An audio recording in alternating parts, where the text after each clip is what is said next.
Iya, pemirsa rahimakumullah, ada beberapa suami yang kemudian menyampaikan kepada saya, "Cak, jadi ketika saya nonton ya kan di rumah ya sama istri gitu atau mungkin sama keponakan, sama anak begitu, rasanya ada kebanggaan Ustadz ketika melihat, ya Allah subhanallah alhamdulillah istriku ketika bertanya, auranya, energi positifnya menggetarkan dada saya kembali. Mengingat ketika waktu-waktu dulu ta'aruf Ustadz." Untuk itu pemirsa, kita sudah ada pada sesi tanya jawab, yaitu sesi ketiga di acara Sahabat Fajar Barokah Manfaat. Nah, yang ini istri dari suami siapa yang akan bertanya? Apakah dari istrinya Pak Anton, Pak Bambang, Pak Tony, Pak Budi, ya Pak Brojo, Pak Cipto, Pak Dalim, Pak Rukun, Pak Jasmuni, Pak Isma dan lain sebagainya. Saya tidak tahu karena memang ini bukan rekayasa dan inilah pertanyaan dari Bunda yang satu ini. Silakan Bunda, berdiri Bunda. Waalaikumsalam warahmatullahi wabarakatuh. Sebagaimana tadi yang disebutkan oleh Ustadz Zaki, Iya. bahwa Tapi kenalan dulu ya. Jadi Oh ya, iya. kenalan dulu. Kenalan dulu Bunda. nama saya Mimi. Ya, alhamdulillah. Cukup. Nah, nama ini sering saya sebut ketika saya ada di gendongan mama saya. Mama Mimi.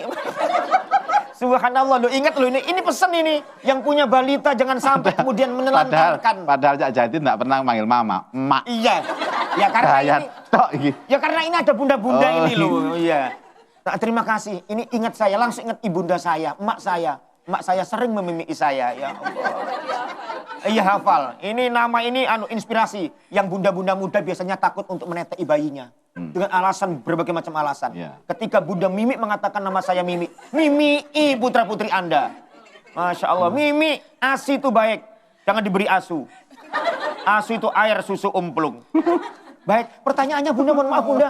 Nama Bunda menggetarkan saya Bunda. Begini, Namanya siapa Bunda? Lupa saya. Bunda siapa?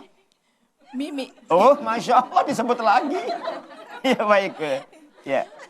Begini Ustadz, sebagaimana tadi yang disebutkan oleh Ustadz Zaki, bahwa syarat untuk amalan ibadah itu diterima oleh Allah Subhanahu Wa Taala, kita harus menebus dosa dulu.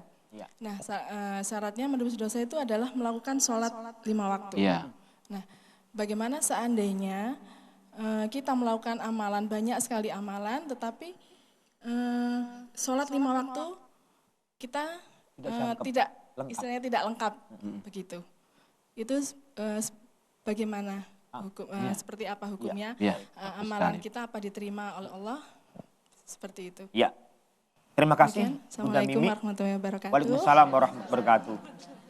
Berbuat baik, tapi sholat 5 waktunya nggak lengkap Ustadz. Seperti memberikan mimik kepada putra-putrinya. Ya kan? Ini kan perbuatan baik ya kan? Tapi nggak sholat Ustadz. Seorang muslim yang cerdas, muslim yang mengerti, itu adalah dia tahu pintu kebaikan. Dan pintu kebaikan itu sholat wajib 5 waktu. Bahkan kalau kita tahu Rasulullah SAW pernah menyampaikan kepada kita, awwalu ma yuhasabu bihil abdu yaumal qiyamah as-shalah. Pertama kali yang dihisab nanti di hari kiamat bagi seorang hamba itu sholatnya. Kalau sholatnya baik, semua baik. Tapi kalau sholatnya jelek, semua jelek. Artinya apa? Ya sangat percuma sekali. Dan sia-sia ketika orang itu amal yang lainnya baik, tapi sholatnya nggak ditandani.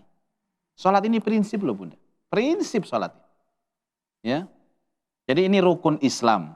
Dan ini prinsip. Yang membedakan antara seorang mukmin dan kafir itu apa? Sholat. Sholat. Maka ini juga tarbiyah kepada saya. Ini pendidikan kepada saya, keluarga saya. Tidak tanggung-tanggung. Saya juga Jadi dan juga sahabat Fajar. Wa'mur ahlaka bis sholah. Perintahkan keluargamu untuk sholat. Tidak ada perintahkan keluargamu sodako, itu tidak. Sodako itu hanya untuk kita sendiri masing. Tapi ini tidak. Perintahkan saudaramu, perintahkan keluargamu untuk sholat. Jadi pintu dari segala kebaikan itu adalah sholat. Maka perbaiki sholat. Yang lain ngikut Bunda. Yang lain pasti ikut. Kemudian terkait dengan sholat sebagai penebus dosa. Jadi subhanallah ini luar biasa. Artinya seandainya orang itu tidak banyak membaca istighfar. Tapi dia sholatnya rutin. Itu sama. Kali di dalam sholat sendiri ada nuansa-nuansa istighfar. Minta ampun itu tadi. Saya ingat ilustrasi yang kita pernah sering bahas antara tahalli, tajalli, kho, ha, dan jim. Kita punya kamar mandi Bunda ya, sahabat Fajar. Kamar mandi ini kotor. Karena kamar mandi kotor, air yang dimasukkan pasti kotor. Cara satu-satunya adalah keluarkan air itu dulu dan bersihkan kerak-kerak kotoran yang ada di bak mandi itu. Itu namanya tahalli, membersihkan dulu. Setelah bersih, barulah kemudian dibiarkan dulu. Setelah semuanya pasti bersih, berikan air yang jernih. Nah, kerak-kerak itu dosa-dosa kita. Membersihkan kerak-kerak itu adalah melaksanakan sholat 5 waktu dan mengisi kembali dengan air yang jernih itu adalah amal-amal selain sholat 5 waktu. Ini yang tahallinya Ustaz ya? Ini tahalli, membiarkan dia kosong dulu. Memastikan nggak ada bakteri-bakteri lagi, baru tajallinya itu diisi.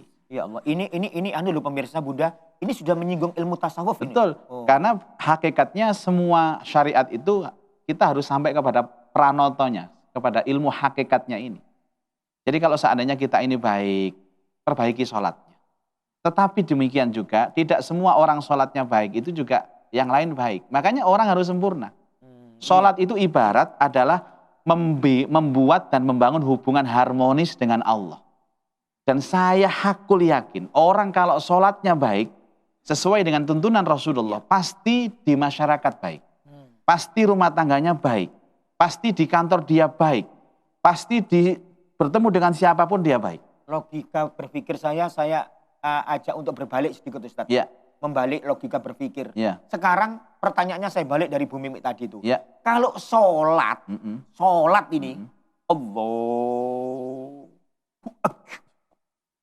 korupsi Ustaz. Ayo, banyak ini Ustaz. Iya, dan saya yakin dia sholat, tapi sholatnya hanya gugur kewajiban. Padahal kita tahu Bunda, mohon maaf Bunda, kalau kita tahu sholat ya Bu, sholat itu mengajarkan disiplin. Jadi kalau ada orang sholat dan dia sudah sesuai dengan ajaran Rasulullah, di awal waktunya, di rumah dia disiplin, di kantor dia disiplin. Kemudian yang kedua, sholat itu merasa diawasi Allah. Makanya ada sebuah statement, ihsan itu apa? Sholatlah kamu, anta abudallah ka'annaka tarahu, seperti kau melihat Allah. Fa'ilam takun tarahu, fa'innahu yaraka. Kalau kamu tidak merasa melihat Allah, yakin Allah melihat kamu. Itu ada dalam sholat. Dan orang korupsi itu Bunda, dia tidak tahu, tidak yakin kalau Allah mengawasi dirinya. Allah ada di dekatnya. Berarti sholat tetapi hanya gugur kewajiban. Gugur kewajiban. Sholatnya belum bisa membangun akhlaknya. Belum bisa membangun karakternya. Padahal tujuan esensi sholat itu tanha anil faksya'i wal munkar. Inna sholata tanha anil faksya'i wal munkar. Sesungguhnya sholat itu mencegah dirinya dari perbuatan keji dan mungkar. Masya Allah, pemirsa luar biasa. Ilmu-ilmu dari Ustadz Zaki luar biasa. Inna sholata anil faksya tanha. Apa Ustaz? Inna sholata tanha anil faksya iwal mungkar. Pinter saya. Baru saja mendengar, langsung saya ada keberanian untuk mengejanya. Perkara salah itu memang belajar. Sama dengan pemirsa. Kalau kemudian rasanya kok masih kepingin melihat acara yang lain, ya kemudian ngintip-ngintip sedikit di acara Bios TV, nggak apa-apa Ustadz ya. Karena ini baru belajar. Tapi yakinkan belajar yang benar dan yang pas adalah mengkaji ilmu-ilmu Allah. Dan salah satunya kami sediakan sarananya ada di acara Sahabat Fajar Barokah Manfaat.